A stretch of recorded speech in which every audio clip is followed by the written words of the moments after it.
Welcome back बच्चों। आज मैं बात करने वाला हूं क्लास 10th वाले बच्चों के लिए, जिसमें हम लोग बात कर रहे हैं चैप्टर 6 और वो है बायोलॉजी का लाइफ प्रोसेस। आज हम लोग पढ़ने वाले हैं पार्ट 2 के बारे में, जिसमें आज हम लोग बात करेंगे रिस्पायरेशन से रिलेटेड ऐसे ऐसे टॉपिक, मतलब प्लांट से और खासकर एनिमल से, और साथ ही हम लोग देखने वाले हैं एक्सक्रीशंस के बारे में, प्लांट और एनिमल्स के बारे में। फिर देखने वाले हैं हम लोग ब्लड के बारे में और ब्लड के कंपोनेंट्स के बारे में। ठीक है बच्चों, जो कि बहुत ही ज्यादा इंपॉर्टेंट टॉपिक्स है, क्योंकि यहां से क्वेश्चंस 100% आएगा ही आएगा। तो बच्चों, आपने जिस तरीके से न्यूट्रिशन वाले वीडियो को आपने अच्छे तरीके से देखा और समझा, जिसमें हम लोग प्लांट्स और एनिमल्स के बारे में बात की थी न्यूट्रिशन से, आज हम लोग प्लांट्स और एनिमल्स के रिस्पायरेशन से हम लोग पढ़ने वाले हैं। ठीक है, तो चलिए आज का क्लास हम लोग शुरू करते हैं। सबसे पहली बात, रिस्पायरेशन इन ह्यूमन बीइंग्स के बारे में।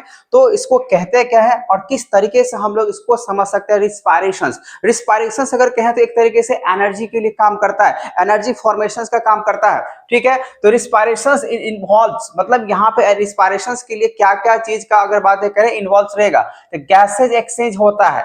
क्या होता है? गैसेज एक्सचेंज, जिसको हम लोग कह सकते हैं breathing. So intake of oxygen from the atmosphere and release of carbon dioxide.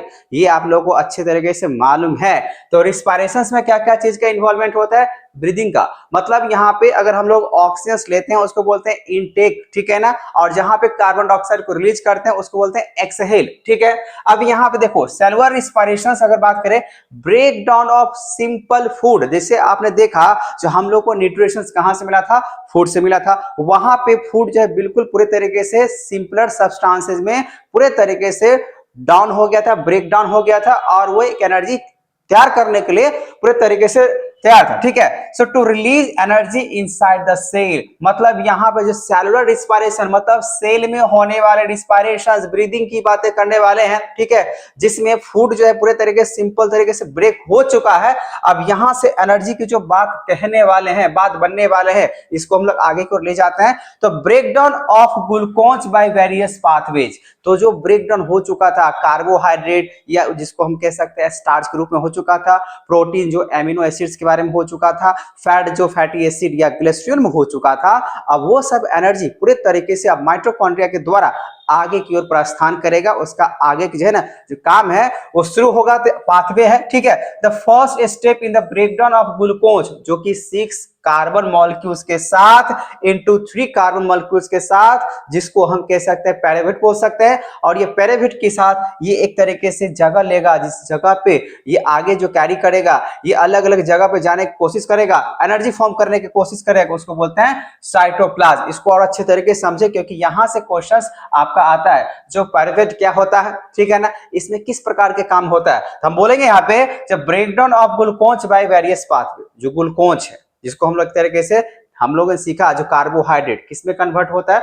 Glucose में। अब वो ग्लूकोज में अगर बात करें बच्चा, जब फर्स्ट स्टेप होता है, first step is the breakdown of glucose. Glucose है ना अब टूटेगा, जिसमें क्या होगा 6 कार्बन मॉलिक्यूल्स इनटू 3 कार्बन, 6 जो है वो 3 में टूटता है, जिसको हम लोग बोलते हैं पैरावेट बोलते हैं। ठीक है, अब ये जो पैरावेट जो टूटने का जो प्रक्रिया है, जो जगह है ना, वो कहां पर होता है? साइटोप्लाज्म में होता है। ठीक है, जो कि सेल के लिए होता है।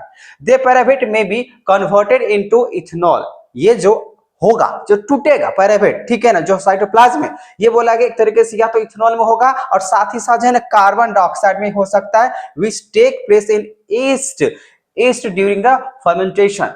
तो हम लोग यहाँ पे एक सिंपल सा एक फ्लो चार्ट के द्वारा समझ लेंगे। आखिर ये जब पैरावेट जो 6 मॉलिक्यूल्स और 3 कार्बन के हिसाब से मॉलिक्यूल्स की बातें कर रहे, जो टूटता है, जो आगे अलग अलग रेस में दौड़ता है, और टूटने के बाद वो अलग अलग जो प्रोसेस के दौरान हमको एनर्जी मिलता है कहीं पे, और कहीं पे लैक ऑफ एनर्जी मिल जाता है, वो ऐसा क्यों होता है? ठीक है, since this process takes place in the absence of air, अगर ऑक्सीजन का एब्सेंसी हुआ तो उस समय एनर्जी में क्या बातें होने वाला। ठीक है ना, यहाँ पे तो हम लोग समझ गए, जब हाई जो ग्लूकोज है, वो ग्लूकोज है ना 6 कार्बन और 3 जो है ना कार्बन के साथ मॉलिक्यूल्स, जो पैरावेट में साइटोप्लाज्म में टूटना शुरू कर देगा, ब्रेक शुरू कर देगा। लेकिन जब वो आगे की प्रक्रिया होगा तो टूटने के बाद या तो इथेनॉल बनेगा या तो कार्बन डाइऑक्साइड में कन्वर्ट हो जाएगा। लेकिन ये जो एब्सेंस ऑफ ऑक्सीजन होगा तब क्या होगा, और प्रेजेंस ऑफ ऑक्सीजन होगा तब क्या हो जाएगा, यही बातों को हम लोग को यहाँ पे समझना है बच्चों। ठीक है, है, तो ये तो बात समझ में आ गया। जो रिस्पायरेशन एक तरीके से ब्रीदिंग की बात किया जाता है, जहां पे अब ग्लूकोज के आगे को हम लोग तोड़ने की बातें कर रहे हैं। तो आगे देखो लिखा हुआ यहाँ पे, the pyruvate is broken down into 3 carbon pyruvates molecules in the presence of oxygen give 3 molecules of carbon dioxide, ठीक है, एंड वाटर लेके देगा। This process take place in the mitochondria. ये जो टूट के हम लोग को मिलेगा, इस पूरे प्रोसेस को क्या कहते हैं?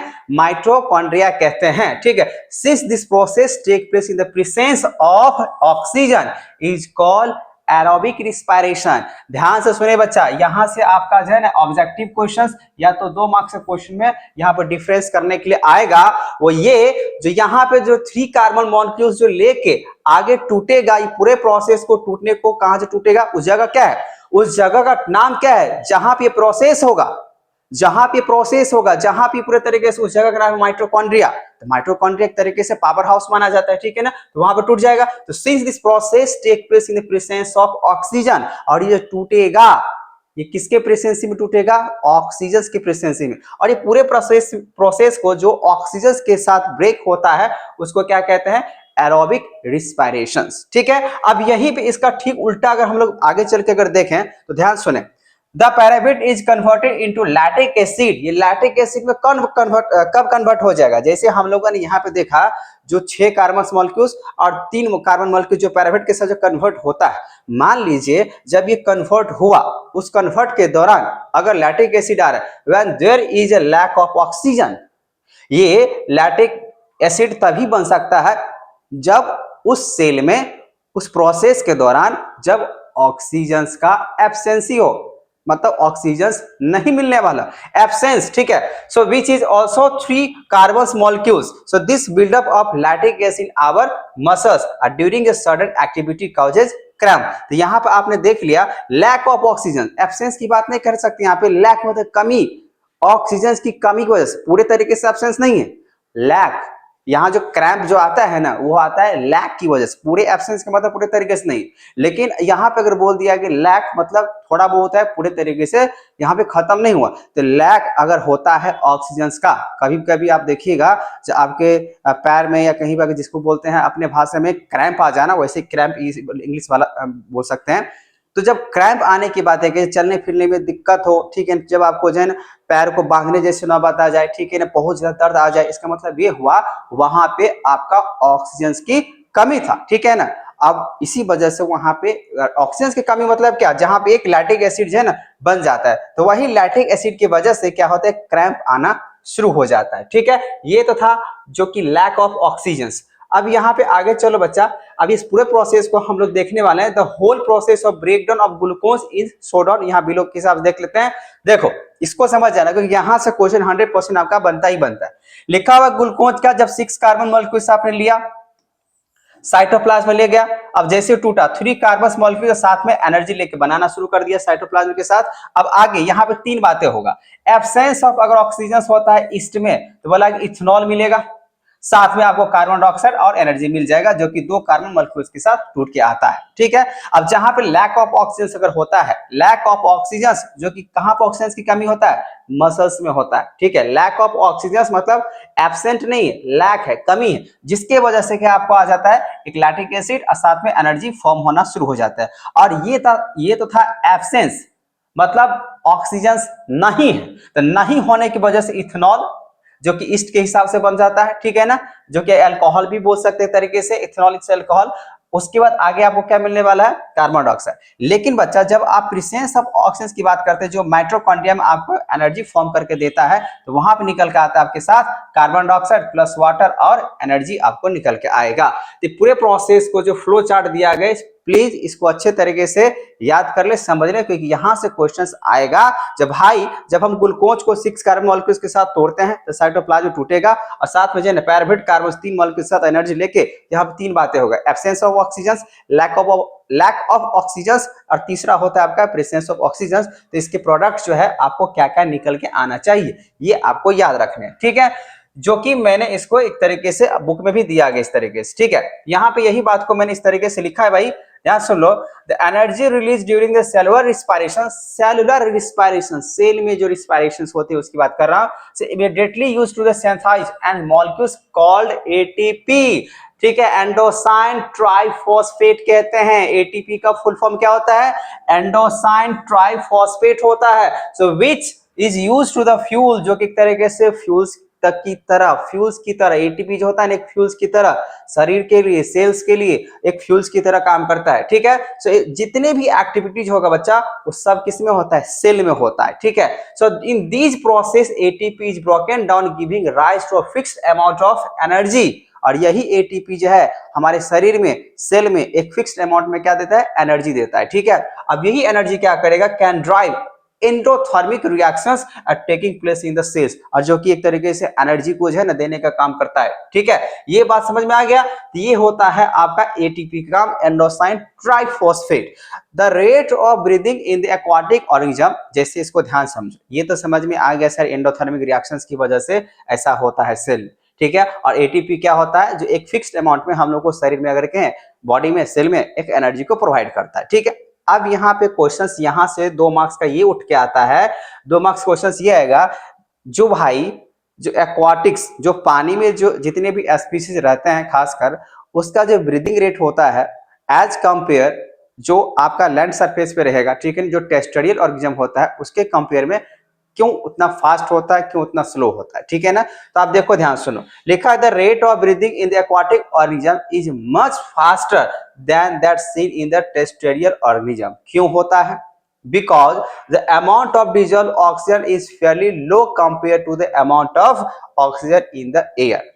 तो यहाँ पे जो हम लोग टेरेस्ट्रियल में जो रहते हैं, यहाँ पे किसी तरीके से प्रेशर्स की बातें नहीं होता है, लेकिन जैसे ही अगर एक्वाटिक में वहां पे जाते हैं तो वहां से थोड़ा सा ज्यादा प्रेशराइज हो जाता है, जिसकी वजह से वहां पे जल्दी जल्दी अगर कहें तो आपको ऑक्सीजन की लेने की बात कहा जाता है। ठीक है, तो यहाँ पे यही क्वेश्चन मतलब ये जो क्वेश्चन आपको दिख रहा है, ये 100% 2 मार्क्स यहाँ से क्वेश्चन आ जाता है। यहाँ पे इसी क्वेश्चन का जवाब भी लिखा, द रेट ऑफ ब्रीदिंग जो है, सांस लेने की जो रेट है एक्वाटिक ऑर्गेनिज्म का, इज मच फास्टर होता है, ज्यादा होता है एज कंपेयर किससे? टेरेस्ट्रियल से। क्यों होता है? क्योंकि अमाउंट ऑफ ऑक्सीजन जो डिजॉल्व की बातें करें तो फिर लो कंपेयर होता है, मतलब पानी में उतना ऑक्सीजन की मात्रा डिजॉल्व नहीं हो पाता है जल्दी, इसी वजह से वो लोग जल्दी जल्दी जो है ना सांस लेने की बातें कहता है।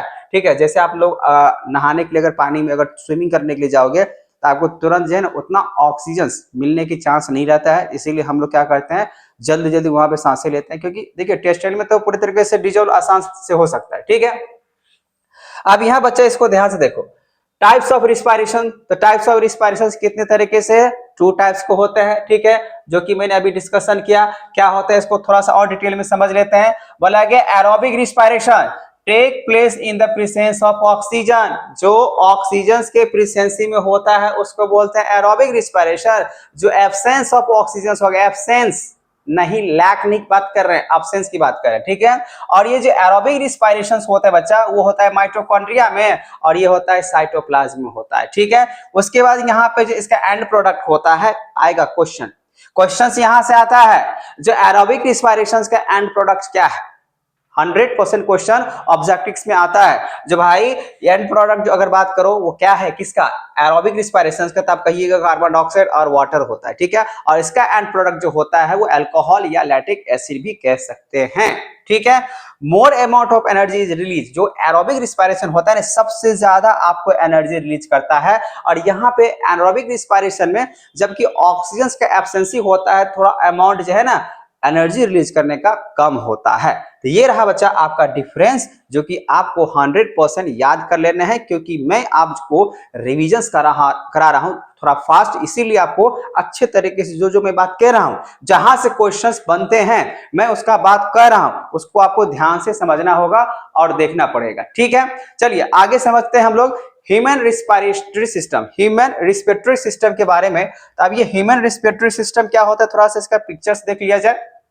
ये देख लो, बोला गया यहाँ पे ये जो रेस्पिरेटरी सिस्टम है, मतलब सांस लेने की अगर बातें करें वो क्या क्या प्रोसेस है, आप ये पूरे क्या बोलते हैं, ये डायग्राम जो दिख रहा है, इस डायग्राम को अच्छे तरीके से देख ले, क्योंकि हम लोग आगे चल के सारे के फंक्शंस देखने वाले हैं। तो बायोलॉजी में खास कर क्या करना होता है, फंक्शंस पहले पार्ट 1 में भी मैं बात कर चुका हूं, जो किसी भी ऑर्गेनिज्म की अगर बात करें खासकर बायोलॉजी के लिए, उस ऑर्गेनिज्म का जो लिविंग थिंग्स है उसका फंक्शंस क्या है, अगर आप पता कर लो तो आप बायोलॉजी सीख गए हो। ठीक है, यहाँ देख सकते हो लंग्स के बारे में, हार्ट, डायफ्राग्राम, ब्लड वेसल्स, ठीक है ना, ब्रोंचियल एल्वियोली, ठीक है, trachea, oral cavity, nasal cavity, upper respiratory tract, ये सब पूरे दिया गया है। ये सब क्या है, एक रेस्पिरेटरी सिस्टम दिया गया ह्यूमन बींग्स का, और सबका अपना अपना एक फंक्शंस होता है।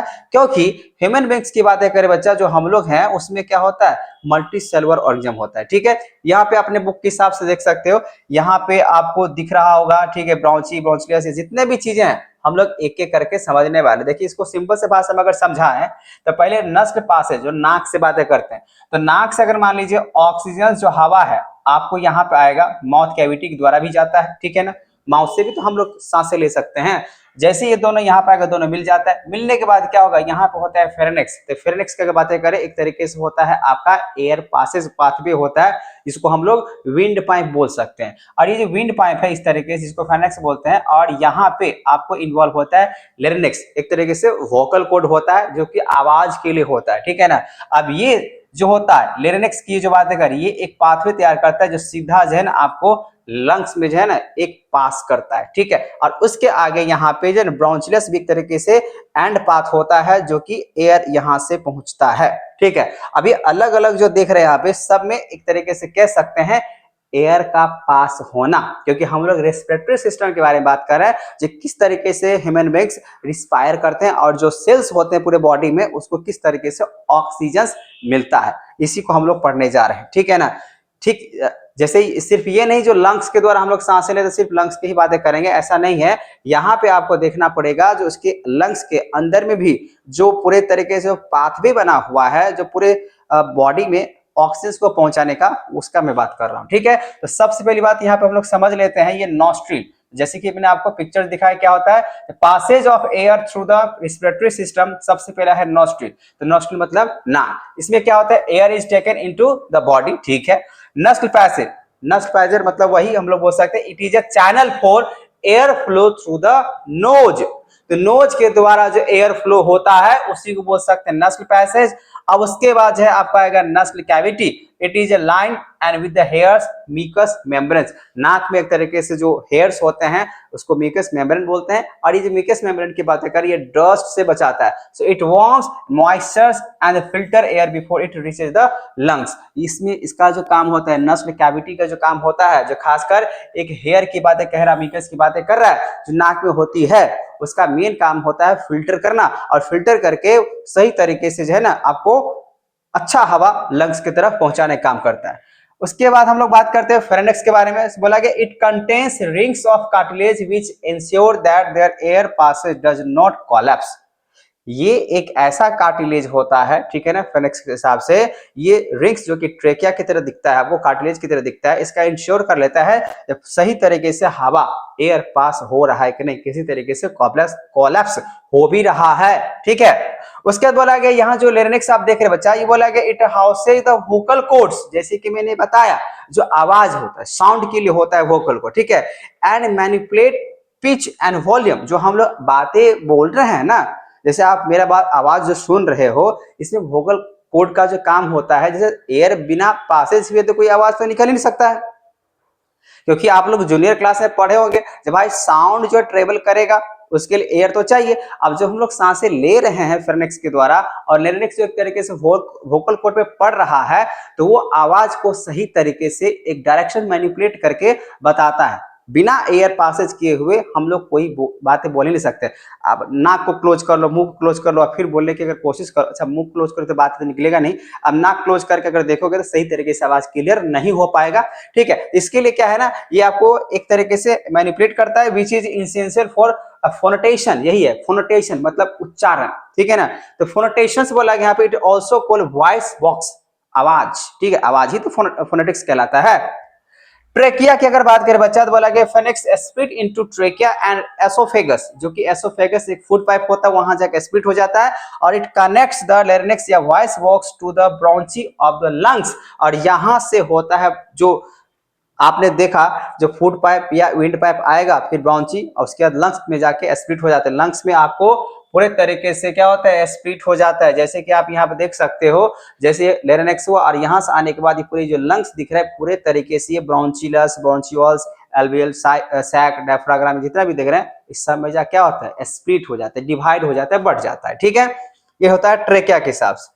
आगे देखिए बच्चा, यहाँ लिखा है ब्रोंची। तो ब्रोंची का काम क्या है, ब्रोंची बोलो या क्या बोल सकते हैं, ब्रोंकी बोलो, अपना अपना प्रोनाउंसिएशन देख लेना भाई। तो यहाँ पे अगर ब्रोंकी की अगर बात करें तो बोला गया they are the main passage way into the lungs, they are the extension of the wind pipe. जैसे अगर मान लीजिए विंड पाइप आ रहा था, उसके एक्सटेंशन इस तरीके से जो बढ़ रहा है ना, इसी को आप क्या कह सकते हो, तो ब्रोंची बोल सकते हो। ठीक है, that shuttle air to the and from the lungs, the oxygen goes to the lungs and carbon dioxide leave the lungs through them।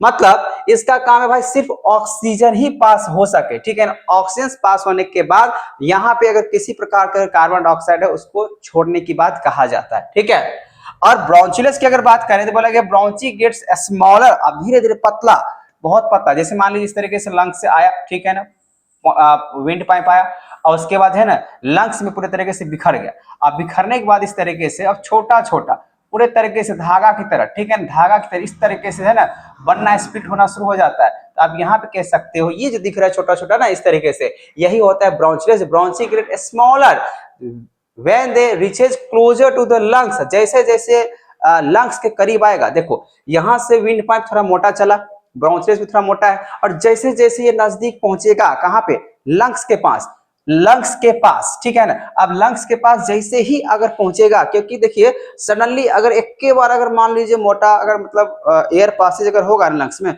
तो वहां पे एक तरीके से प्रेशर आता है, तो प्रेशर को झेल नहीं पाएगा। इसीलिए क्या होता है, ये छोटा छोटा जो है ना स्प्लिट होता है। ये जो एयर हम लोग नाक से लेते हैं, नाक से लेने के बाद जो ब्रोंचियल्स का काम है वो लंग्स तक पहुंचाने का काम होता है, लेकिन जो पहुंचेगा वो कैसे पहुंचेगा, एक के बार से तो नहीं पहुंचता, वो छोटे छोटे जो आपको दिख रहे हैं यहाँ पे वो डिवाइड कर लेता है। ठीक है ना, एक से एक डिवाइड कर लेगा। छोटी जो थिन लाइक जो एक तरह के धागा की तरह है ना, जब बन जाता है जैसे कैपिलरीज होता है, ठीक है ना, वो उस तरीके से वहां पे उसको फाइनली जो है ना अपना डेस्टिनेशन पे पहुंचा देगा। अगर एक के बार अगर पहुंचा दिया तो लंग्स में गड़बड़ हो सकता है, ठीक है ना, वो कुछ भी प्रॉब्लम हो सकता है। तो बोला कि जिसको हम लोग क्या कह सकते हैं, ब्रोंचियल्स बोल सकते हैं। They are the passage way which air passes through the nose और mouth to the alveoli to the lungs. तो एक तरीके से देखिए माउथ से, यहाँ पे क्या क्या आपने पास देखा, रूल देखा, एयर पासेज कैसे हुआ, थ्रू द नोज, नोज जिसको माउथ के हिसाब से भी आ सकते हैं, फिर एल्वियोली ऑफ द लंग्स, इस तरीके से आगे पूरा प्रोसेस के दौरान पहुंच जाता है।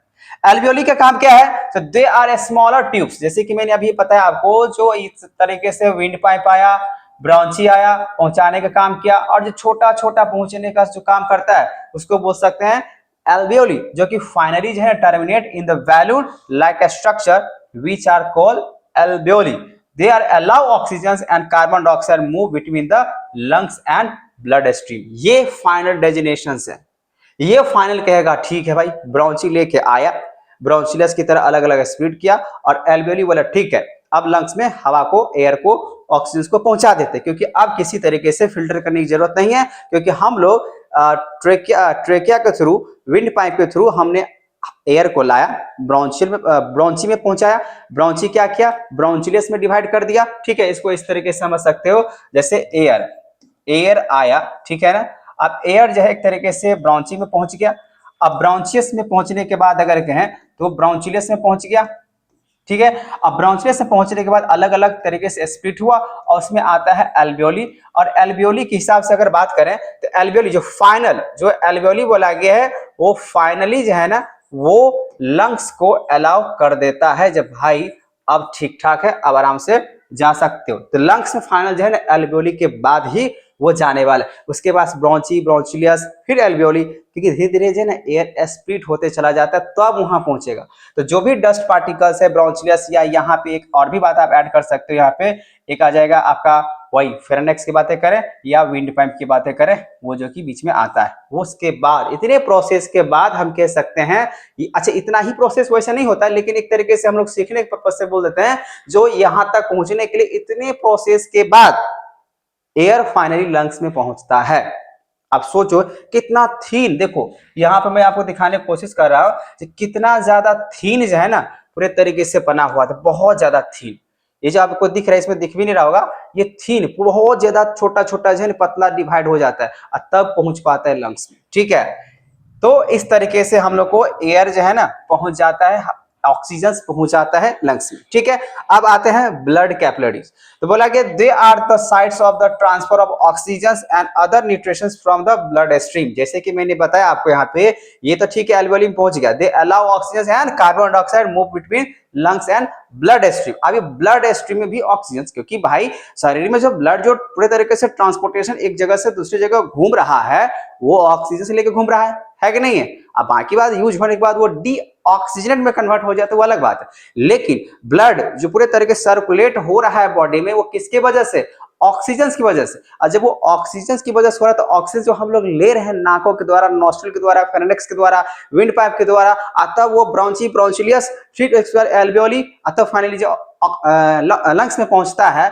और उसके बाद हम लोग देखते हैं ब्लड स्ट्रीम, तो पहले लंग्स और फिर बाद में ब्लड स्ट्रीम। ठीक है, पहले लंग्स, क्योंकि लंग्स का अगर कहें तो आगे चल के जो वो पंप करके आगे ऑक्सीजन के साथ वो आगे लेके जाता है। ठीक है, तो यहां पे आप देख लिए भाई, जो ब्लड कैपिलरीज होगा they are the sites of the transfer of oxygen and other nutrients from the blood stream to the other tissues in the body. So they are also collect carbon dioxide and waste material and return into the vein. ठीक है, ये पूरे तरीके से जो waste material होगा वो when के द्वारा निकल जाता है। आर्टरीज का काम है ऑक्सीजनेट ब्लड को ले जाना। आगे चल के पढ़ रहे हैं हम लोग यहाँ पे, आर्टरीज का जो काम होता है वो होता है ऑक्सीजनेट ब्लड को ले जाना, और वही अगर बात करें किसका, जो वेन होता है वो डी ऑक्सीजनेट ब्लड को जो है ना वो कैरी करना।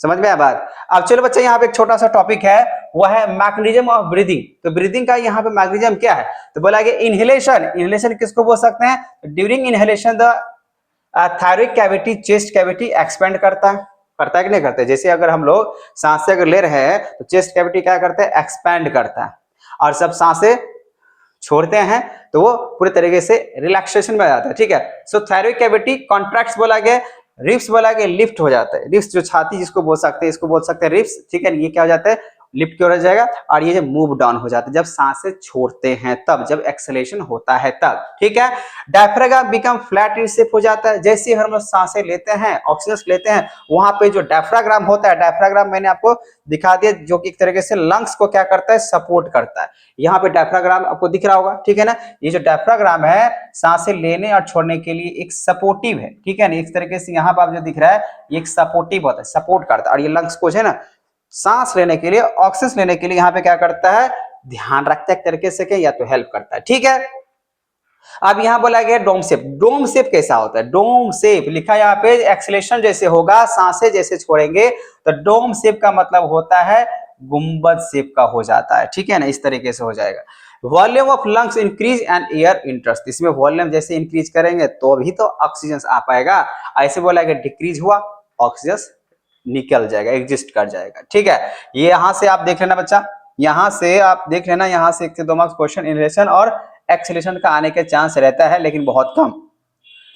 अगला हम लोग यहाँ पे देख लेते हैं, यही तो मैंने बताने की कोशिश किया। यहाँ पे ध्यान सुनो, क्या है यहाँ पे इनहेलेशन प्रोसेस, क्या है, इंटर्स बाय नोज या माउथ। यहाँ पे ट्रेवल डाउन होता है फेरेंक्स के द्वारा, लेरिक्स के द्वारा, और प्राइमरी फिल्ट्रेशन डन, जो कि मैंने म्यूकस जो बताया नोज में होता है, और जैसे प्राइमरी फिल्ट्रेशन डन होता है तो ट्रेकिया के हिसाब से वो लेफ्ट एंड राइट ब्रोंची, ये ध्यान रखना, लेफ्ट या राइट ब्रोंची के द्वारा उसमें एयर पासेज होगा, और उसके बाद जो है ना ब्रोंचिलस में जाता है, और फाइनली जो है ना एल्वियोली में जाएगा, और एल्वियोली जाने के बाद वो एब्जॉर्प्शन होता है ऑक्सीजन फ्रॉम द एयर, और उसके बाद डिफ्यूजन ऑफ ऑक्सीजन, और उसके ब्लड कैपिलरीज में पहुंच जाता है। तो प्लीज इसको आप अच्छे तरीके से राइट डाउन कर लें, स्क्रीनशॉट ले लें। ठीक है, वैसे आपको मिल जाएगा। ठीक है, क्योंकि ये बहुत ही ज्यादा इंपॉर्टेंट है, क्योंकि यहां से आप जो देख रहे हो बच्चा, ये फ्लो चार्ट है इनहेलेशंस का, ब्रीदिंग का। ठीक है ना, जो कैसे हम लोग एयर लेते हैं, ब्रीदिंग लेते हैं, इंटर्स करता है, फेरेंक्स, लेरिक्स से पहुंचता है, ट्रेकिया पहुंच होता है, फिर ब्रोंची में जाता है, फिर ब्रोंचिलस में जाता है, फाइनली जो है ना एल्वियोली, और फिर लंग्स के द्वारा डिफ्यूजन होकर कैपिलरी ब्लड स्ट्रीम में पहुंच जाता है। ठीक है, यही मैंने आपको बता चुके हैं, उसको आप यहाँ पे देख सकते हैं फ्लो चार्ट के द्वारा। ठीक है, समझ में आ चुका है। चलो आगे बढ़ते हैं। आगे बोला गया यहाँ पे exchange of gases between alveoli, blood and tissue, यहां से भी क्वेश्चंस आते हैं। ठीक है, तो इसको भी थोड़ा ध्यान सुन लें। जो एल्वियोली में ब्लड में और टिश्यूज में किस तरीके से ऑक्सीजन का मतलब गैसेज का एक्सचेंज होगा। तो सबसे पहले बात एयर रिच इन O2 की बातें करते हैं।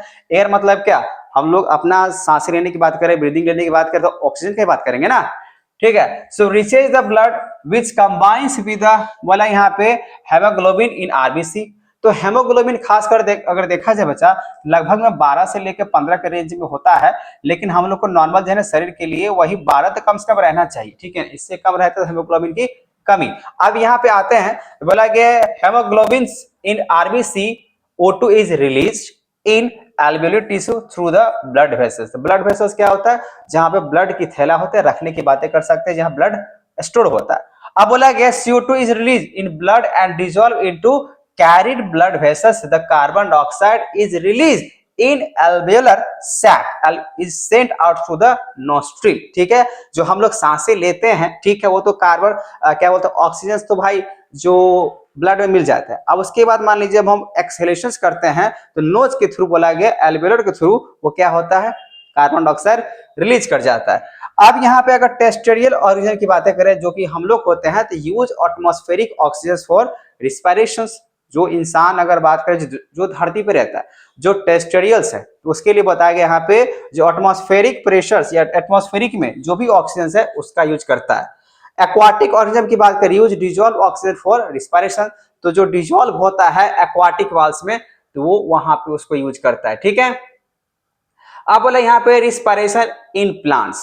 अब प्लांट्स भी तो भाई एक तरीके से लिविंग ऑर्गेनिज्म है, तो वो कैसे रिस्पायर करेगा, यहां तक तो हम लोग समझ गए। ह्यूमन बींग्स का आपने रेस्पिरेटरी सिस्टम देख लिया, जो नोज या नॉस्ट्रिल के थ्रू जो है ना किस तरीके से ब्रोंचियस एल्वेओलिक द्वारा जो है सांसें पहुंच रहा है, ऑक्सीजन पहुंच रहा है, अब ब्लड कैपिलरीज में पहुंच चुका है, ठीक है ना।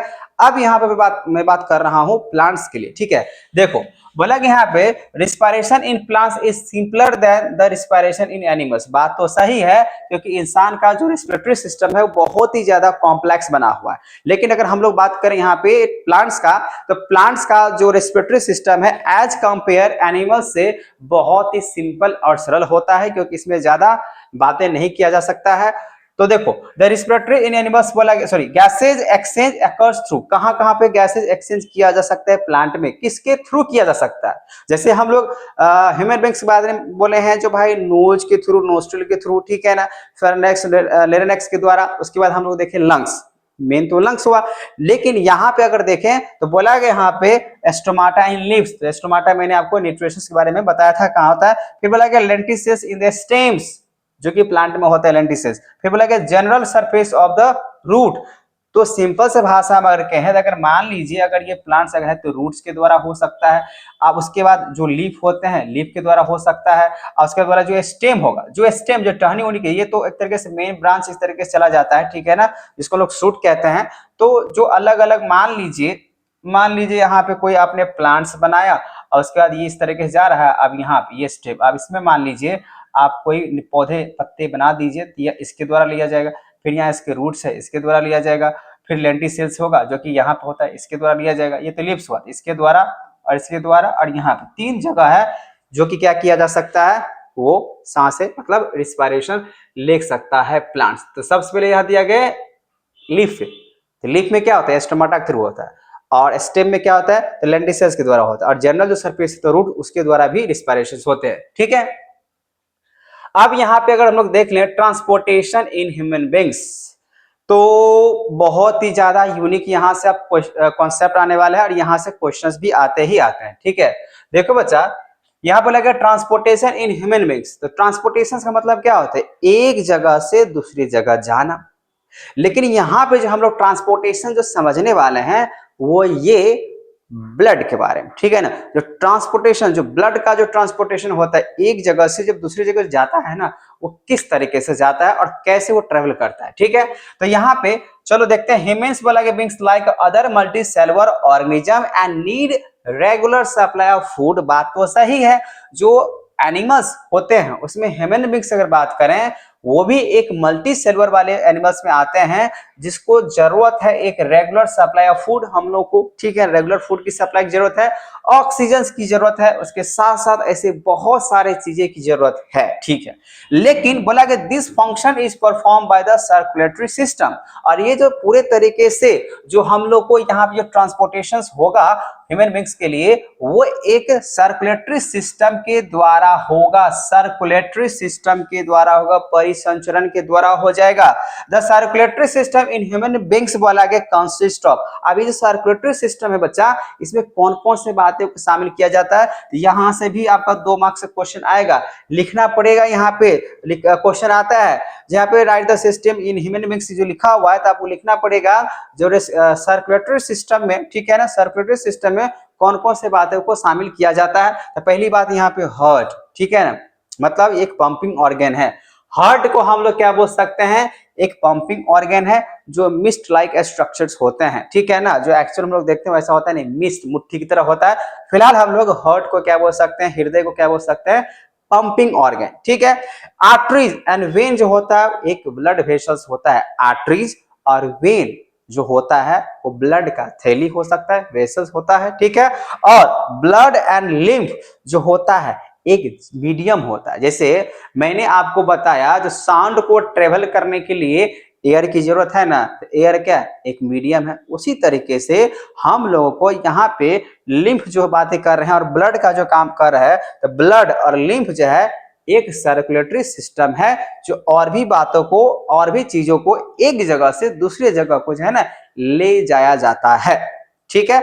जैसे गाड़ी में फ्यूल डालते हैं, फ्यूल जब तक गाड़ी में नहीं रहेगा तब तक वो एक जगह से दूसरी जगह नहीं जा सकता है, तो फ्यूल क्या है उस गाड़ी के लिए मीडियम है। उसी तरीके से हम लोग को शरीर को चलने के लिए, चलाने के लिए ब्लड का होना बहुत ही ज्यादा जरूरत है। इसी वजह से हम लोग इसको कनेक्टिव टिश्यू भी बोल सकते हैं ब्लड को, और एक मीडियम भी बोला जाता है, ठीक है। तो चलो हम लोग इसको डिटेल में पढ़ते हैं और समझते हैं आखिर और क्या बातें हैं। सर्कुलेटरी सिस्टम है ये, तो जो हमने लिया है बच्चा, ये बहुत ही सिंपल जो है ना सोमैटिक डायरेक्शंस वाले एक तरीके से फ्लो चार्ट लिया है, जो कि बहुत ही सिंपल सरल है। आप लोग इसको या तो अच्छे तरीके से प्रैक्टिस कर ले, कहां से ब्लड आएगा, कहां से लेके जाएगा। सबसे पहली बात हम लोग यहाँ बात करते हैं लंग्स, ठीक है ना। लंग्स तो आपको पता है सेंटर की बात किया जाता है। अब यहाँ देखो, ये है आपका पल्मोनरी वेन, जो पल्मोनरी वेन जो ऑक्सीजन हमने लिया, अब उस ऑक्सीजन को क्या करेगा, जो पल्मोनरी वेन है, वेन पल्मोनरी वेन जो नस जहां ब्लड स्टोर है, क्योंकि वेन भी क्या करता है एक वेसल्स होता है ना, वेन भी क्या है वेसल्स है, और आर्टरी भी क्या है वेसल्स है। तो बोला यहाँ पे ये वेन से ऑक्सीजनेट ब्लड लेके हम लोग चलेंगे। हम लोग मतलब कि एक हम सर्कुलेटरी सिस्टम का बात कर रहे हैं कि किस तरीके से काम करता है, ठीक है ना। तो सर्कुलेटरी सिस्टम क्या करेगा यहाँ पे, सबसे पहली बात ये पल्मोनरी वेन के द्वारा ऑक्सीजनेट ब्लड लेकर चलेगा नंबर 1 पोजीशंस पे, और उसके बाद देखिए 4 गो चैम्बर होते हैं ह्यूमन बींग्स के। हार्ट का अगर बात करिए, ये तो पूरा हार्ट है, ठीक है ना। तो हार्ट एक पंपिंग ऑर्गन के नाम से हम लोग जानते हैं। तो बोला कि हार्ट का 4 चैम्बर होते हैं। वो क्या होता है, left atrium, left ventricle, right atrium, right ventricles, ठीक है ना। ये 4 चैम्बर दिया गया, और ये जो 2 भाग में डिवाइड किया गया इसको स्पेक्ट्रम बोलते हैं, ठीक है ना। सेप्टम भी बोल सकते हो, जो कि 2 भाग को बांटता है सबको, ठीक है। अब यहाँ पे क्या बातें हैं, तो ब्लड जो है आपको पल्मोनरी वेन के द्वारा पहले आएगा लेफ्ट आर्टेरियम में, ठीक है। ये आप तरीके से समझ सकते हो। अब जैसे यहाँ पे लेफ्ट आर्टेरियम आएगा तो यहाँ पे होता है रिलैक्सेशन। रिलैक्सेशन होने के बाद ब्लड फिर यहाँ से धीरे धीरे पंप, क्योंकि ये पंपिंग ऑर्गन है ना, फिर पहुंच जाएगा आपका लेफ्ट वेंट्रिकल में, और यहाँ पे होगा कॉन्ट्रैक्शंस, और उसके बाद ये क्या होगा, ब्लड जो है ना फ्लो करके फिर यहाँ पे आ जाएगा मेन जो आर्टरी है, एरोटा है, ठीक है ना, यहाँ पे, जो कि ऑक्सीजनेट ब्लड यहाँ पे अभी भी है। और ये जैसे ही ऑक्सीजनेट ब्लड तीसरे नंबर पहुंच गया, अब यहाँ से ये जो एरोटा के थ्रू ब्लड बॉडी में पहुंचता है, ठीक है। अब यहाँ पे बॉडी ऑर्गन्स है, तो यहां से ब्लड कहां पहुंचेगा, बॉडी ऑर्गन्स। ध्यान समझो, पल्मोनरी वेन के द्वारा जो ऑक्सीजनेट ब्लड है वो सबसे पहले आता है लेफ्ट आर्टेरियम में, यहाँ पे, फिर यहाँ पे कॉन्ट्रैक्शन और रिलैक्सेशन की बात होता है, तो यहाँ पे आपको रिलैक्स करेगा। रिलैक्स होने के बाद आ जाएगा सेकंड में, जो कि बोलते हैं लेफ्ट वेंट्रिकल्स, और लेफ्ट वेंट्रिकल्स में यहाँ पे कॉन्ट्रैक्शंस के बाद पहुंचेगा ब्लड कहाँ पे, एरोटा में, जिसको बोलते हैं यहाँ जो ब्लड होगा वो होता है ऑक्सीजनेट ब्लड होता है। अब यहां से ब्लड पहुंचेगा बॉडी ऑर्गन्स, और ये बॉडी ऑर्गन्स में जैसे ही ब्लड ऑक्सीजनेट ब्लड पहुंचता है, बॉडी ऑर्गन्स मतलब क्या, जितने भी शरीर में ऑर्गन्स हैं, चाहे हम लोग बात करें हाथ मुंह नाक, ठीक है, बाकी बात किडनी जो भी है, ठीक है ना, जितने भी पार्ट्स हैं सब में अगर मान लीजिए ब्लड रहता है पहुंचता है, तो जैसे ही वहां पे अगर ऑक्सीजनेट ब्लड ह्यूमन बॉडी में पड़ा, बॉडी ऑर्गन्स पड़ा, तो उसके बाद ब्लड जो है ना वो वेना केवा के थ्रू, वेना केवा के थ्रू, जो कि अब ब्लड में यूज होने के बाद, सॉरी बॉडी में ब्लड यूज होने के बाद यहां पे ब्लड हो जाता है डीऑक्सीजनेट। पहले था ऑक्सीजनेट, मतलब ऑक्सीजन की बातें ज्यादा चल रहा था, और जैसे शरीर में यहाँ पे यूज हो चुका है बॉडी ऑर्गन्स में, अब ये बन चुका है डीऑक्सीजनेट। अब ये डीऑक्सीजनेट ब्लड क्या होगा, सीधा चला जाएगा राइट एट्रियम। अब राइट एट्रियम से फिर यहाँ पे अगर बात करें रिलैक्सेशन होगा, अब फिर यहाँ पे पहुंचा देगा कहाँ पे, राइट वेंट्रिकल्स में, और राइट वेंट्रिकल्स से उठ के यहाँ पे पल्मोनरी आर्टरी, मतलब डीऑक्सीजनेट वाला जो ब्लड है वो फिर फाइनली यहाँ पे पहुंच जाता है कहाँ पे, लंग्स में। तो बच्चा ये आपका फ्लो चार्ट है, वैसे यहाँ पे नंबरिंग के द्वारा यहाँ पे लिखे हुए हैं 1 2 3 किस तरीके से कहाँ कहाँ पे ब्लड पहुंचने चाहिए।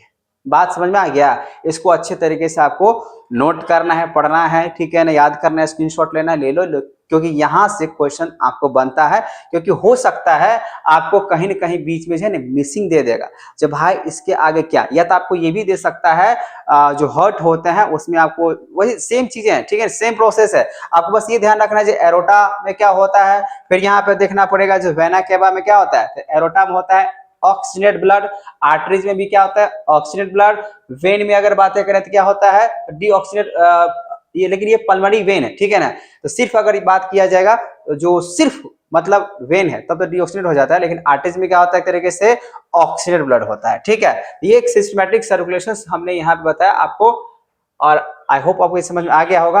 अब आगे बढ़ते हैं, आगे देखो बच्चा, यहाँ पे जो मैंने बात यहाँ पे अभी आपको बताया है जो कहाँ से कहाँ ब्लड पहुंचेगा और किस तरीके से काम करता है, यहाँ पे ठीक वही बातें लिखा हुआ है। The lung supply oxygen reach the blood to the left atrium पहुंचता of the heart, the left atrium relax, मैंने बताया था, ठीक है, रिलैक्स एंड बोला it is collecting the blood and contract when the blood transfer to the left ventricles, ठीक है, पहले रिलैक्सेशन होता है, ठीक है ना, लेफ्ट वेंट्रिकल्स में, और फिर यहाँ बोला आगे जो है ना लेफ्ट वेंट्रिकल्स में जाके वो ट्रांसफर हो जाता है, एक्सपेंड हो जाता है, रिसीव ब्लड। फिर बोले यहाँ पे the blood pumped out the body when the muscles of left and ventricles contract. Deoxygenate blood होता है वो बॉडी ऑर्गन्स में पहुंचने के बाद अपर चैम्बर में जाता है, तो बोला यहाँ पे राइट एट्रियम फिर वो एक्सपेंड कर जाता है। फिर बोला कोरस्पॉन्डिंग लोअर जो चैम्बर्स होता है, जो कि ये बात करिए लोअर चैम्बर होता है, इसको अपर चैम्बर बोलते हैं, इसको लोअर चैम्बर, 4 चैम्बर होते हैं, ठीक है ना, 4 चैम्बर होते हैं ह्यूमन बींग्स का। अब आगे बोला यहाँ पे transfer the blood to the right ventricles which is turn pumps into the lungs and oxygenation, so right ventricles have thicker muscles walls, so they are pump and blood into various organs. Valves ensure that blood does not flow backward when the arteria ventricles contract. the blood जो है ना back में नहीं जाता है, जैसे वहां पे अगर आया तो आने के बाद वो आगे सर्कुलेट होकर निकल जाता है बैक। बैक तभी होगा ना जब वो डबल सर्कुलेशन की बातें करेंगे। देखो यहाँ पे डबल सर्कुलेशन की अगर बातें करें बच्चा, बोलेगा ब्लड का जो सर्कुलेशन इन ह्यूमन बॉडी का, तो जिसमें होता है डबल सर्कुलेशन, यहां से क्वेश्चन 2 मार्क्स का आता है, डबल सर्कुलेशन क्या होता है, तो बोलेगा ब्लड ट्रेवल ट्वाइस, एक तो हुआ ना ऑक्सीजनेट वाला और दूसरा क्या हुआ डीऑक्सीजनेट, तो हम कह सकते हैं पूरा कंप्लीट सर्कल करने के लिए ब्लड को 2 बार घूमना पड़ता है, एक ऑक्सीजनेट और दूसरा डीऑक्सीजनेट लेकर घूमना पड़ता है, इसीलिए हम इसको क्या बोल सकते हैं डबल सर्कुलेशन, ठीक है। The blood travels twice through the heart in one complete cycle of the body, एक कंप्लीट साइकिल करने के लिए बोला गया 2 बार घूमता है हार्ट के द्वारा, तो हम इसको बोल सकते हैं ब्लड सर्कुलेशन, ठीक है। Direction of blood flow through the human heart, इसको अच्छे तरीके से समझ लेना, ये जो डायरेक्शंस की मैं बात कर रहा हूं ना, इसको अच्छे तरीके से समझ लेना है। पहली बात पल्मोनरी सर्कुलेशन क्या होता है, पल्मोनरी सर्कुलेशन बोला गया ब्लड मूव, ब्लड का जो मूव होता है फ्रॉम कहां लिखा है वो हार्ट से लेकर लंग्स तक, ठीक है, यहाँ पे हार्ट से लंग्स तक जो पहुंचेगा, और फिर बोला गया हार्ट से बैक हो जाता है and back to the heart, फिर से कहां पहुंच जाता है, फिर से कहां पे पहुंच जाएगा, हार्ट से लंग्स पे गया और फिर लंग्स से कहां पहुंच जाएगा हार्ट पे, इसको बोलते हैं पल्मोनरी सर्कुलेशन। ठीक है।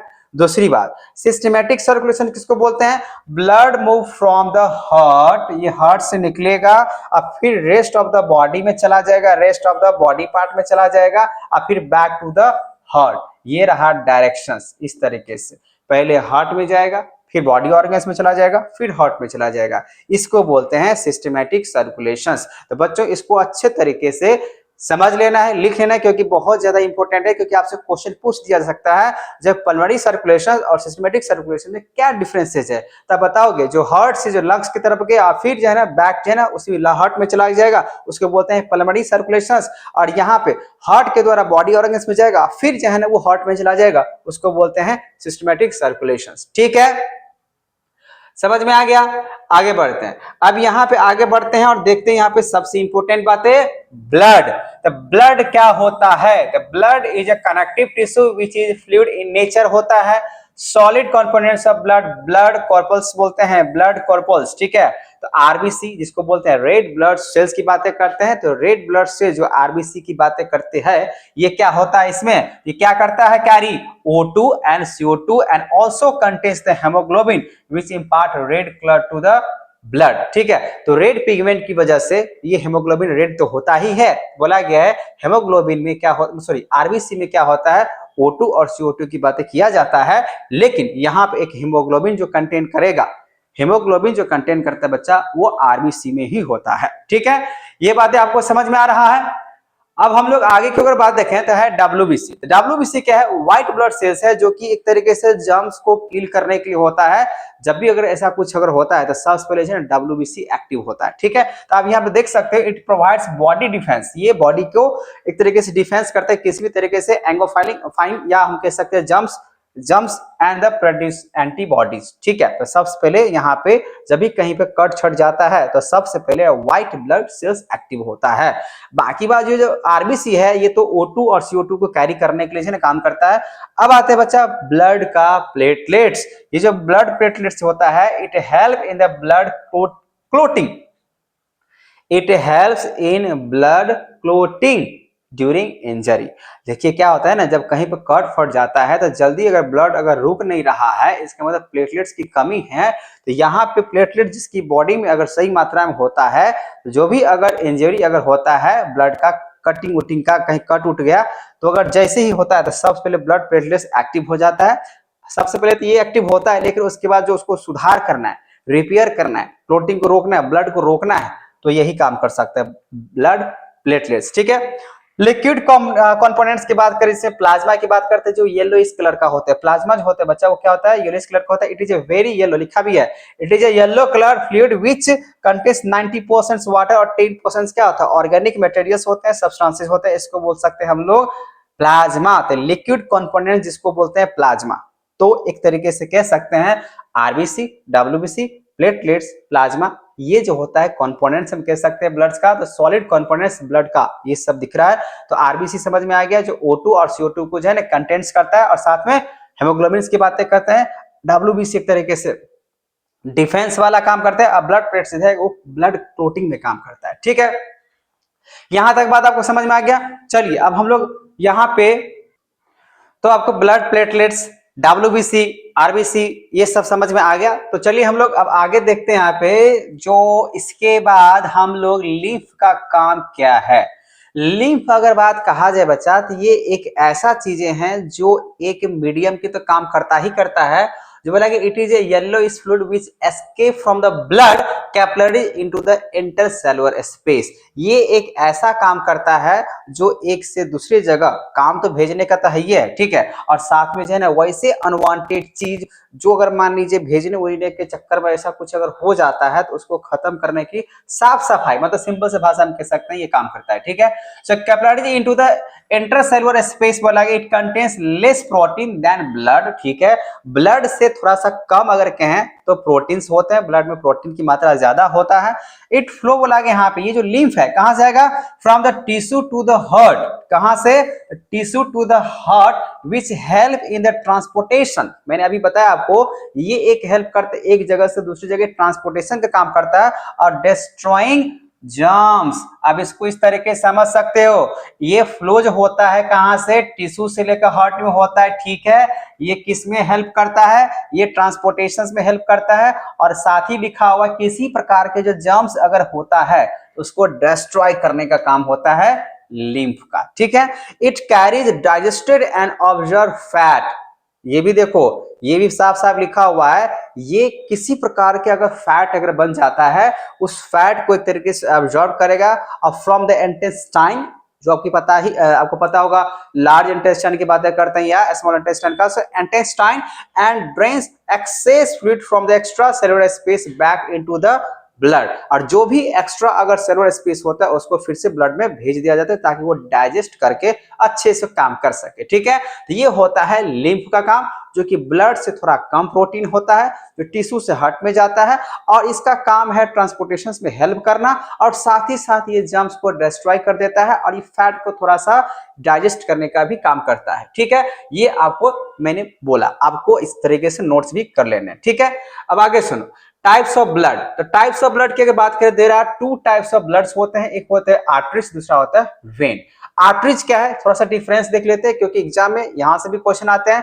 बोला कि यहाँ पे आर्टरी, जैसे मैं बोल रहा हूं तब से ही, जो कि ये ऑक्सीजन ब्लड को कैरी करेगा, देखो carry oxygen blood from the heart to the body part, बोला गया एक्सेप्ट पल्मोनरी आर्टरी, इसको एक्सेप्शंस में रखा गया है। जैसे मैंने आपको पल्मोनरी वेन्स के द्वारा मैंने बताया था ना, ऑक्सीजन ब्लड को कैरी करता है फर्स्ट पॉइंट पे, तो मैंने बताया था वो करता जरूर है, लेकिन वो वहां पे क्या है, एक्सेप्शंस है। अब वही अगर वेन की बात करें तो बोला गया कैरी की oxygen blood from the body parts to the heart except pulmonary vein. ये भी एक्सेप्शंस, मतलब इसको छोड़ के, ठीक है। तो वेन में बोला गया है इसको छोड़ के बाकी बात जाने, ये डीऑक्सीनेट ब्लड को ही कैरी करता है। और आर्टरीज अगर कहें तो पल्मोनरी आर्टरीज को छोड़ के ये ऑक्सीजन वाला ही कैरी करता है, वो डीऑक्सीजन, ये ऑक्सीजन, ठीक है। ऑल्सो कॉल्ड डिस्ट्रीब्यूटिंग वेसल्स, मतलब ये बांटने का काम करता है, ये वेसल्स है ना डिस्ट्रीब्यूटिंग होता है, और ये कलेक्टिंग, ये कलेक्ट करता है, ये बांटता है। ये बोला गया थिक एंड इलास्टिक होता है, ये थिन और कम इलास्टिक्स होता है, ठीक है। इसका अगर बात करें डिफिसिटेड का, तो फार फ्रॉम द स्किन में आपको उस तरीके से मिलेगा। और फिर बोला यहाँ पे superficial near the skin as compare to the arteries, बहुत नजदीक होता है स्किन का, वेन नस जो हम लोग इस तरीके से बातें कह सकते हैं, ठीक है। ये तो डिफरेंसेज हुआ, और ये दो तरीका हुआ, टाइप्स हुआ ब्लड वेसल्स के द्वारा हम लोग समझ गए दो टाइप्स होते हैं ब्लड वेसल्स का। ये ब्लड वेसल्स, ये आर्टरीज और वेन रखने, वेसल्स थैला रखने जहां से ब्लड को ट्रांसपोर्टेशन किया जा सकता है। अब यहां पर देखो transportation in plants. Transportation in plants का मतलब क्या होगा बच्चा, वही ट्रांसपोर्टेशन जैसे हम लोग अभी देखे हैं ह्यूमन बींग्स में, जो ब्लड को एक जगह से दूसरी जगह ट्रांसपोर्टेशन करने के लिए क्या क्या चीज की जरूरत पड़ता है, उसी तरीके से अब हम लोग यहाँ पे देखने वाले हैं जो प्लांट्स में किस तरीके से ट्रांसपोर्टेशन होगा। तो इसमें दो बातें आता है, बोला कि there are two main conducting pathway in plants, एक होता है जाइलम, दूसरा होता है फॉलन, ठीक है। जाइलम की बात करें तो जाइलम क्या होता है, जाइलम कैरी करता है water mineral from the roots. Xylem क्या कैरी करेगा, तो वाटर को कैरी करेगा, मिनरल्स को कैरी करेगा। अभी जो वाटर मिनरल्स को जो कैरी करता है, वाटर और मिनरल्स को जो कैरी करेगा कहां से करेगा, रूट्स के द्वारा करेगा, ठीक है, to the other parts of the plants, ठीक है। वही अगर फॉलन की बात करें तो कैरी प्रोडक्ट, बोला यहाँ पे photosynthesis from the leaves to the other plants of the plants, ठीक है। और इसमें अगर कहा जाए तो एक तरीके से फूड, ये सब की कैरी करने की बात कहा जाता है, ठीक है, जो प्रोडक्ट ऑफ फोटोसिंथेसिस लीव्स के द्वारा होता है। इसमें नो एनर्जी यूज, इसमें कोई भी एनर्जी यूज नहीं होता है, इसमें एनर्जी यूज होता है जो कि एटीपी के द्वारा होता है, एंडोसाइन ट्राइफॉस्फेट के द्वारा, ठीक है। ये तो आपको जाइलम और फॉलन एक तरीके से ट्रांसपोर्टेशन का काम करता है, किसके लिए, प्लांट्स के लिए, खाना पहुंचाने और पानी पहुंचाने, मिनरल्स पहुंचाने का काम करता है। अब यहाँ पे जो मैं बात कर रहा हूँ ट्रांसपिरेशंस, तो ट्रांसपिरेशंस का काम क्या है, तो losses of water during the evaporations. अगर मान लीजिए प्लांट में जो इवेपोरेशन प्रोसेस होता है स्टोमाटा के थ्रू, ठीक है, लीव्स के थ्रू, तो वहां पे ट्रांसपिरेशन होता है। ट्रांसपिरेशन का मतलब होता है लॉसेज ऑफ वाटर। यहाँ पर देख सकते हो, it process of loss of water vapour from the aerial parts of the plant. तो जहां पे भी प्लांट्स का एरियल पार्ट से ब्रांचेज है, स्टेम है, तो वहां से बोला गया है वाटर वेपरेशन जब होता है वेपराइजेशन जब होगा उस समय इसका लॉस हो जाता है वाटर। फंक्शंस क्या है? फंक्शंस मतलब काम जो कि आपको मालूम होना चाहिए। तो बोला गया absorption and upward movement of water, इसका जो काम है बच्चा, अगर बात करें यहाँ पे ट्रांसपीरेशन का, तो ये रूट से लेकर अपवर्ड सूट के तरफ, ठीक है, ऊपर की तरफ क्या करता है? कैरी करता है, पुल करता है, ठीक है ना, और ये क्या करता है? ऊपर की ओर ले जाने का काम करता है, ठीक है। So help in temperature regulation plants, तो प्लांट्स के जो टेम्परेचर उसको रेगुलेट करने का भी काम करता है ट्रांसपीरेशन। और transport from food from the leaves, food factory से लेकर different parts of the plants called translocation. तो ट्रांसलोकेशन क्या होता है? जो कि फूड को अलग अलग जगह पे पहुंचाने का जो काम करेगा वो ट्रांसलोकेशन की होती है। और ट्रांसपीरेशन जो होता है वो वाटर को लॉस करने में जो हेल्प करता है वही होता है ट्रांसपीरेशन होता है, ठीक है। तो आपने यहाँ पे दोनों बातें समझ ली, जो ट्रांसपीरेशन और ट्रांसलोकेशन क्या होता है। तो transpiration losses water as a evaporation process aerial के द्वारा होता है, और ट्रांसलोकेशन जो होता है फूड को लिप्स में पहुंचाने का, पत्ते में पहुंचाने का जो काम होता है अलग अलग, जिसको फूड फैक्ट्री बोल सकते हैं। और डिफरेंट पार्ट्स जो प्लांट को पहुंचाया जाता है, प्लांट्स में जो डिफरेंट पार्ट्स होते हैं और वहां पर जो फूड को पहुंचाया जाएगा वो किसके हेल्प से? तो ट्रांसलोकेशन के हेल्प से, ठीक है। अब यहां पे बात आता है बच्चा एक्सक्रिएशन। तो excretion system in human mix की बात करें, एक्सक्रिएशन यहां पे आपने देख लिया, न्यूट्रिशंस भी हम लोग ले लिए, रिस्पिरेटरी सिस्टम भी देख लिए, सर्कुलेटरी सिस्टम भी देख लिए, ब्लड का फंक्शन भी देख लिए, ब्लड का काम भी देख लिए। अब यहाँ पे एक्सक्रिएटरी सिस्टम के द्वारा हम लोग यहाँ बातें कर रहे हैं। एक्सक्रिएटरी सिस्टम जिसको हम लोग कह सकते हैं एक्सक्रिएटरी या urinary system consist of the kidney. Kidney को क्या बोला जाता है? किडनी को बोला जाता है एक्सक्रिएटरी ऑर्गन्स। और यूरेट्रस को क्या बोला जाता है? The duct which drain out urine from kidney. तो किडनी से यूरिन को निकालने को हम लोग क्या कहते हैं? यूरेटर्स कहते हैं, ठीक है। और यूरिनरी ब्लैडर जो होता है बच्चा, यूरिनरी ब्लैडर बोला कि एक रिजर्वियर है जहां पे स्टोर होता है यूरिन, ठीक है। और यूथ्रा जो होता है द चैनल टू द एक्सक्रीटर, मतलब यहां से एक ऐसा चैनल, एक ऐसा माध्यम जहां से यूरिन को बाहर निकालने का काम किया जाता है। तो यहाँ पर आपने देखा किडनी होता है एक एक्सक्रीटरी ऑर्गन्स है जो फिल्टर करने का काम होता है। अब ये जो यूरेटर्स है ना बच्चा, ये बोला कि यूरेटर्स होता है ये ड्रेन आउट यूरिन तो होगा, लेकिन कहां से? किडनी से, ठीक है। तो किडनी से यूरेटर्स क्या करता है? निकालता है और उसके बाद यूरिनरी ब्लैडर में पहुंचाता है। आप जैसे ही यूरिनरी ब्लैडर में पहुंचेगा, ध्यान सुनो, ध्यान सुनो, मैं क्या कर रहा हूं, किडनी से यूरेटर्स निकाला, यूरेटर्स फिर आगे चल के जो है ना यूरिनरी ब्लैडर को भेज दिया, और यूरिनरी ब्लैडर से जो यूरेथ्रा है वो बाहर कर देता है, ठीक है, यही एक चैनल के द्वारा। तो ये ऐसा प्रोसेस होता है, जैसे कि आप यहाँ पे देख सकते हो, लेफ्ट किडनी है, राइट किडनी है, ठीक है, इंफेरियर कैवा है और एड्रेनल ग्लैंड्स दिया यहाँ पे, और ये यूरेटर्स है, एरोटाना है और यूरिनरी ब्लैडर है और यूरेथ्रा के द्वारा क्या होता है? यूरेथ्रा के द्वारा क्या होता है? ये एक ऐसा माध्यम, एक ऐसा चैनल होता है जो एक्सक्रीट कर जाता है, बाहर कर दिया जाता है, ठीक है, जो वेस्टेज यूरिन का। अब यूरिन की अगर बातें कर ली है तो थोड़ा सा इसमें और बातें समझ लेना होगा। बोला कि यहाँ पे जो एक्सक्रिएशंस है, द मेन मेटाबॉलिक एक्टिविटीज होता है in the body generates many kinds of wastage including nitrogenous wastage होता है which are harmful for the body and hence needed to the remove it। इसी को क्या कहता है? एक्सक्रिएशन। देखिए ऐसे बहुत सारा मेटाबॉलिज्म प्रोसेस होता है बॉडी में, जो हम लोग खाना पीना ये सब खाते हैं ना, तो ये सब होने के बाद जो खाना पच जाता है, जो कि एक तरीके से लार्ज इंटेस्टाइन में हम लोग बातें किए थे, ठीक है, जो रह गया, ठीक है ना, उसको तो भाई एक्सक्रीटरी सिस्टम के द्वारा बाहर तो फेंकना होगा। लेकिन फिलहाल हम लोग किसके बारे में बात कर रहे हैं? किडनी का फिल्ट्रेशन के द्वारा अगर जो एक्सक्रीटरी ऑर्गन्स है तो उसमें भी हमको बॉडी से बाहर पहुंचाना पड़ेगा। अगर नहीं बॉडी से जो पचा हुआ चीजें हैं, मान लीजिए अगर कोई एक्सक्रीटरी नहीं कर रहा है, एक्सक्रीशन नहीं कर रहा है, वेस्ट मटेरियल को बॉडी से रिमूव नहीं कर रहा है, तो बहुत ही ज्यादा पॉइजनस हो जाता है, टॉक्सिक हो जाता है, जो कि बॉडी के लिए क्या होता है? बहुत ही ज्यादा हार्मफुल होता है बच्चा, ठीक है।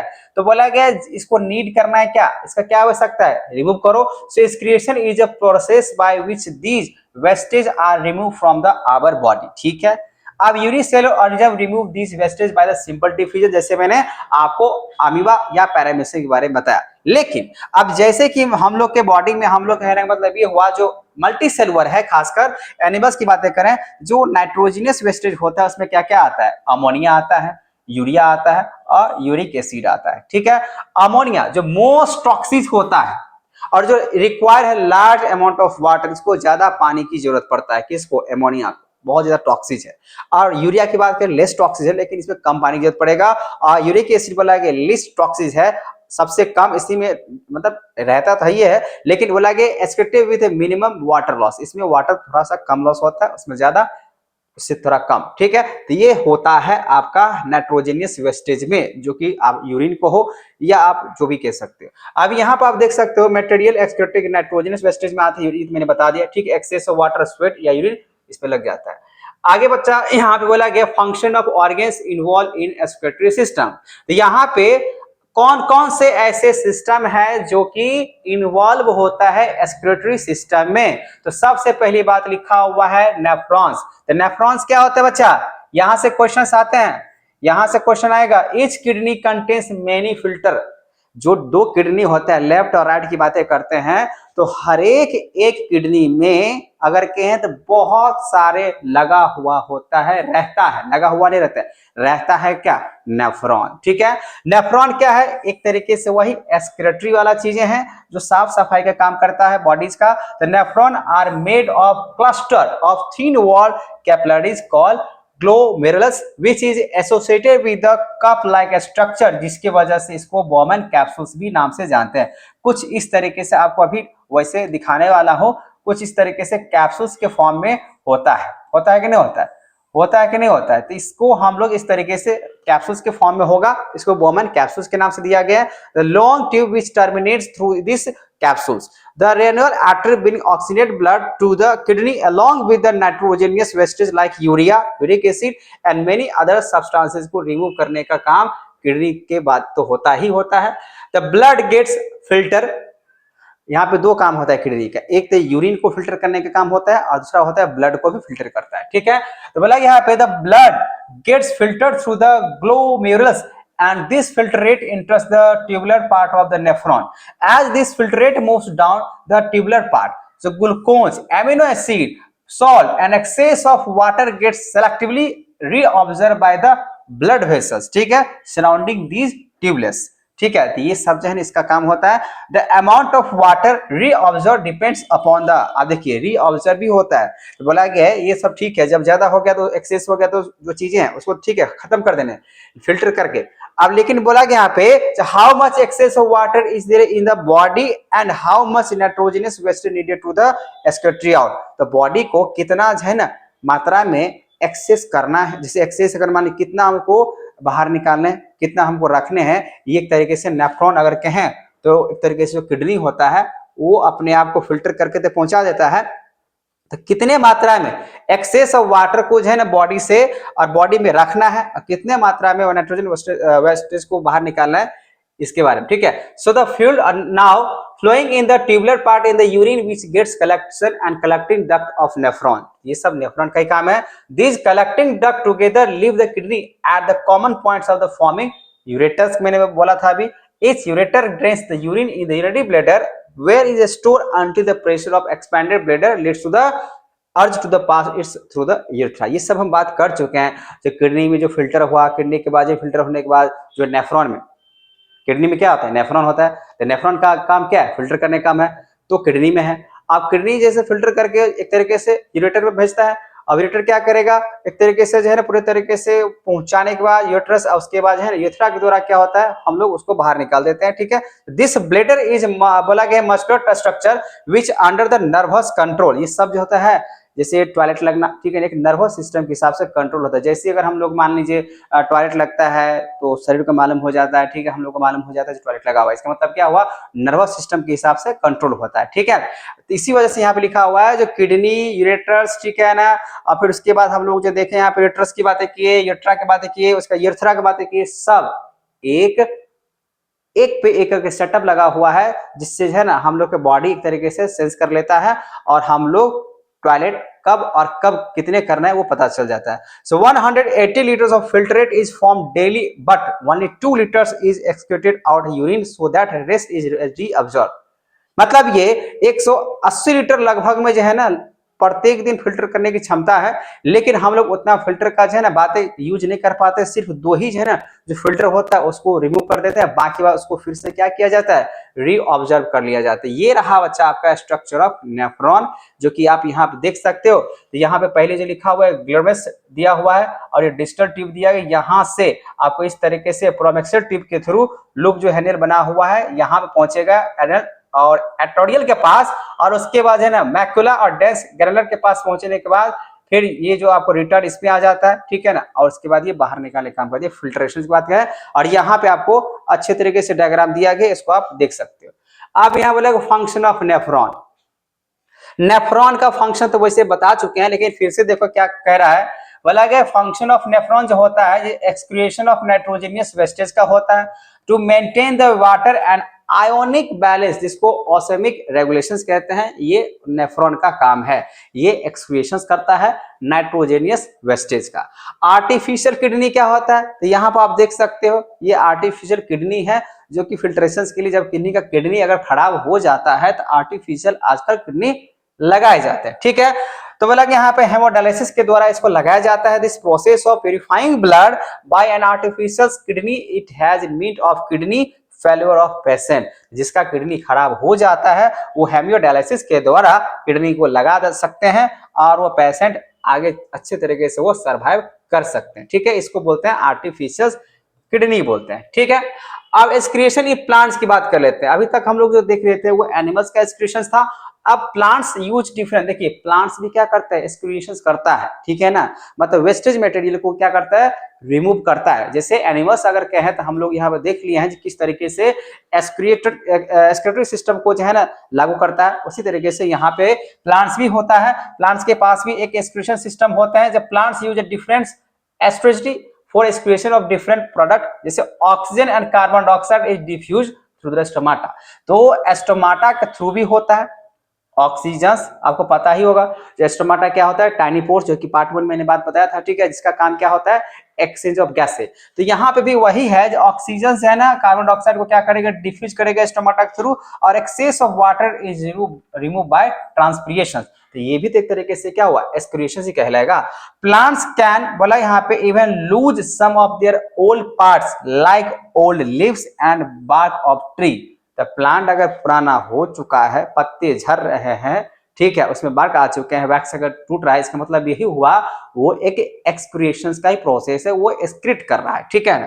फिर बोला अदर वेस्टेज प्रोडक्ट लाइक बोला गया रेसिस, वही गम्स आ जाना, लस्सा टाइप का पेड़ पौधे से निकल जाना, चिपचिपा टाइप का जो लस्सा टाइप का जो निकल जाता है, उसको भी आप क्या कह सकते हो, वो भी एक तरीके से एक्सक्रिएशन ही कहलाता है। So old xylem cells which can also be lost by plants. Plants also secrete some wastage substances into the soils around them। तो ऐसे बहुत सारे वेस्टेज जो है ना चीजें होता है, तो प्लांट्स एक्सक्रीट तो करता है, लेकिन सॉइल में, मिट्टी में मिल जाता है, ठीक है। फिलहाल के लिए आपको यहाँ पे इतनी सारी बातें अगर कहें तो एक्सक्रिएशन प्लांट्स में आपको मिल चुका है, ये प्लांट का एक्सक्रिएशन था। उसके बाद बच्चा यहाँ पे formation of urine in humans, आप थोड़ा सा चेंज शिफ्टिंग हो रहा है। पहले हमने बात किया आपको फिल्ट्रेशंस का, एक्सक्रीशंस का, अब बात करें ह्यूमन बींग्स का। बोला गया यूरिन जो फॉर्मेशंस होता है वो किस तरीके से होता है, बात कर ही चुके यार। वो बोला गया ग्रेनुलर फिल्ट्रेशंस और nitrogenous wastage glucose water ammonia acid filter from the blood into woman capsule द्वारा जो नेफ्रॉन में बनता है। और टैबलेट जो रीऑब्जर्वेशंस होता है यूजफुल होता है। Substances from the filtrate are the reabsorb back the capillary surrounding the nephron. Secretions की बात करें, यूरिया, एक्सेट्रा, वेस्टेज, ये सब हम बात कर चुके हैं। फिर से कैसे स्लाइड आ गया, चलो ठीक है, थैंक यू। थैंक यू जो आप लोग यहाँ तक पहुंचे हैं और यहाँ तक देखे हैं, ठीक है ना। तो आपको मैं यहाँ तक समझाने में सक्षम रहा या नहीं सक्षम रहा, आप लोग मुझे कमेंट बॉक्स में जरूर बताएं, ठीक है ना। और आपको आगे क्या किस सब्जेक्ट का, किस टॉपिक का आपको जो है वीडियो चाहिए, ठीक है ना, वो आप कमेंट बॉक्स में आराम से लिखें, ठीक है। और किसी प्रकार का आपके पास अगर प्रॉब्लम है, क्वेश्चन है, तो जरूर बताएं, क्योंकि अगला जो वीडियो अगर मैं बात करूं वो आपको जैसे जैसे समय नजदीक आ रहा है आपके एग्जामिनेशंस का, तो मैं आपके लिए वैसा वैसा क्वेश्चंस की मैं बात करने वाला हूं। वीडियो आने वाला है जो कि आपके एग्जामिनेशंस के हिसाब से बहुत ही ज्यादा यूजफुल होने वाला है, ठीक है। तो आप इस वीडियो को अच्छे तरीके से लाइक, शेयर और सब्सक्राइब करना ना भूलें, ठीक है। Thank you.